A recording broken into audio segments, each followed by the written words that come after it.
Nikki Haley, who is now, according to this new Iowa poll, has now moved up into second place or a tie with Ron DeSantis. We can talk about that because there's some buzz, including in the Bulwark, about whether or not it's time to consolidate behind Nikki Haley here. And Nikki Haley, who has tap danced around like, am I really running against Donald Trump? How strong am I going to be against Donald Trump?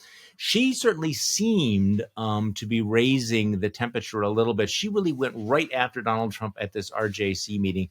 Let's listen to Nikki Haley. As president, I will not compliment Hezbollah, nor will I criticize Israel's prime minister in the middle of a tragedy and war.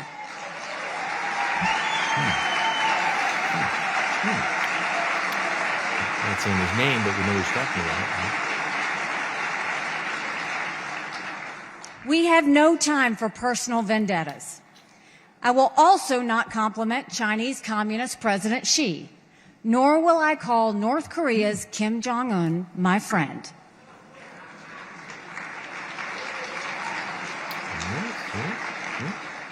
These are not good or smart people. Along with Iran's Ayatollah, they're the most evil dictators in the world. And the last thing they want is an American president who knows it and calls them out for it. All right. So, Will, what grade do you give her on this? What do you think? Oh, I give her an A on this. Because grade inflation. True. Okay. I can't give her an A, right? It is. It's terrible. I've been corrupted by. I've had my standards lowered. Okay, we can't give her an A because an A would mean actually mentioning Voldemort's name. Yes, right? She won't do that. So we'll give her a B or a B plus or something like that. But she's doing more than anybody else. By the way, I got to say something about Haley and Pence. Can I do it now, or you want me to come back to this? Do. Okay, Charlie. Mike Pence goes to this event, the Republican Jewish Coalition. Each of these candidates is speaking for like half an hour. Yeah. Pence gives his spiel, and in the last 5 minutes of his speech, drops out of the race. I'm leaving the race. The whole room is like, whoa, no, oh, Mike, we love you. None of these people were actually voting for him or giving him money, but but they're sad to see him go, right? This is right. So Pence finishes. He and Karen comes out and they wave to the crowd. They walk off. Okay. There's now 3 minutes of a Ron DeSantis video. Ron DeSantis is the next guy up at this event. Now, Charlie, I'm only a straight guy, but even I know that if your fellow candidate just dropped out and you come to the mic, the first thing you do is say, "Oh, Mike Pence is a swell guy. I love him. Right. I really love what he fought for." Right. Yeah. Right. P.S. under my breath, like all you Pence supporters, you 1%ers or however many you are, come to me. Right. Charlie, he didn't say a word. Ron DeSantis just spoke like a robot, as though nothing had just happened. I was just blown away. Almost like he's robotic, It is. Almost. Okay, we've said before that Ron DeSantis seems socially retarded, but this was really extreme. And so the reason why I'm bringing this up in the context of Nikki Haley is Haley's the next person up after DeSantis. And the first thing Nikki Haley does is say, Mike Pence is a great American. I, supported all the right things, and we all owe him a debt of gratitude and all. Just like basic human decency, right? Just talk like a human being. So to me, this drove home how bad a politician DeSantis is, and how, by comparison, Haley is normal and decent. And I think this is one reason why we're beginning to see a consolidation around her rather than DeSantis as an alternative. Okay, so let me read you what Mike Murphy, the legendary Republican political consultant, writes in this morning's Bulwark. He said, "To be clear, I have been a grade A Nikki Haley critic. I found her to be depressingly cynical. If left up to me, her Secret Service code name would be too clever by half." That's kind of nice, actually.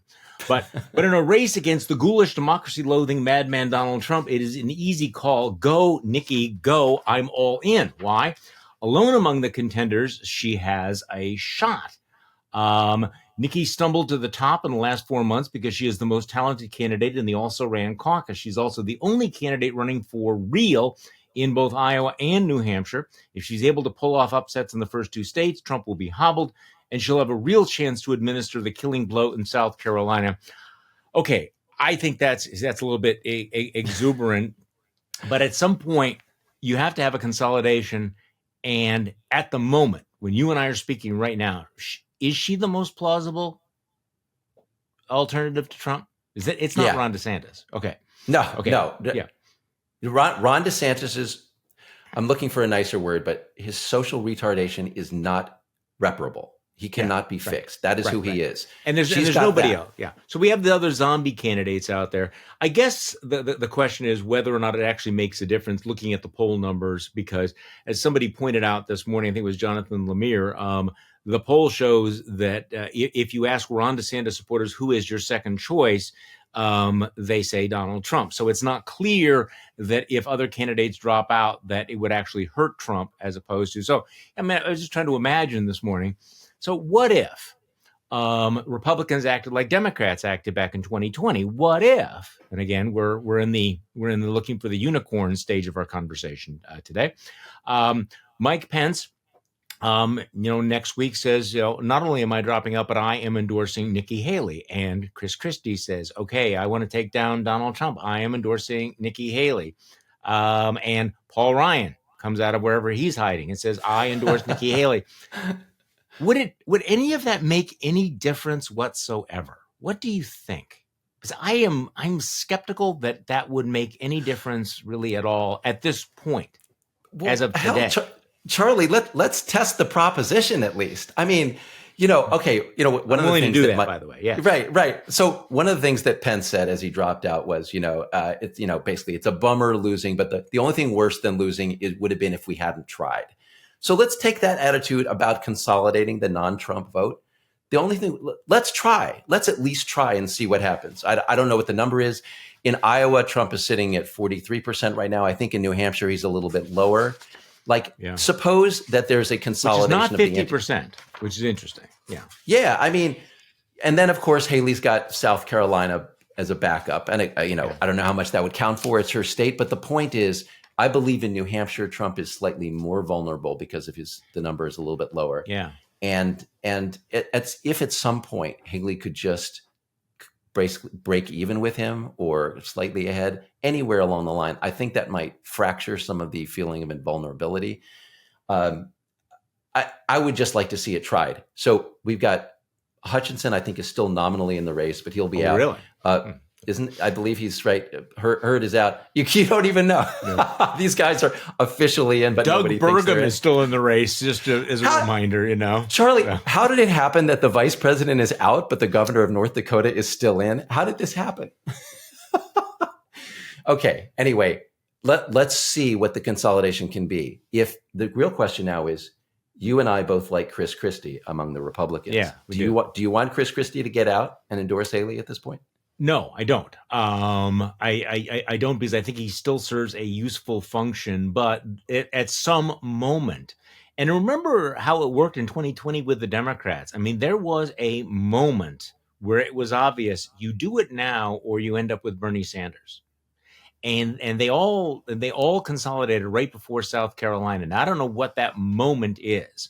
Maybe it's too early right now, but at some point he's going to have to take the best shot he can take and then realize that this is it. It's going to be a binary choice. I don't think it's going to be enough. One of the problems, of course, is that in order for this unicorn scenario to work out, Republicans will have to say, okay, we can win with Nikki Haley, but we're going to lose with Donald Trump. But they don't believe that because it might not be true, because Donald Trump can actually be elected president. Do you disagree with that? That whole electability argument has just, it's up. True. Okay, I agree with part of it. Yeah. He can be elected, and we've seen polls that show him beating Biden, right? Close. The difference is Nikki Haley, compared to anyone else on the Republican field, has polled better against Biden. Yes. So with Trump, he could win, but it's very close, dicey. I think he probably loses. With Haley, the odds are much, much better statistically based on the polls as they exist today. And that's not true of anyone else in the Republican field.